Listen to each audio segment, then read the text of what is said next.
Welcome to Divine Timing Meditations.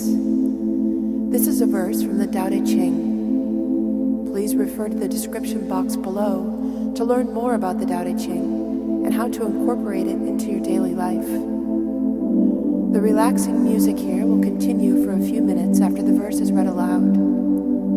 Please use this time to contemplate the verse's meaning and what it means to you. Feel free to share your experience with us in the comments below. And while you're here, please subscribe to our channel to get notified about all of our self-discovery content. Now let's begin.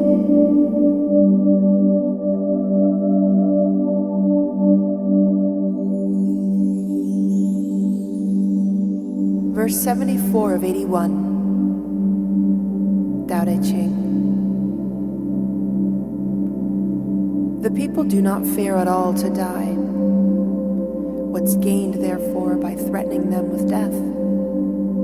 If you could always make them fear to cease, as if it were a strange event and rare, who then would dare to take and slaughter them? The executioner is always set to slay, but those who substitute for him are like would-be master carpenters, who try to chop as the skilled craftsman does and nearly always mangle their own hands.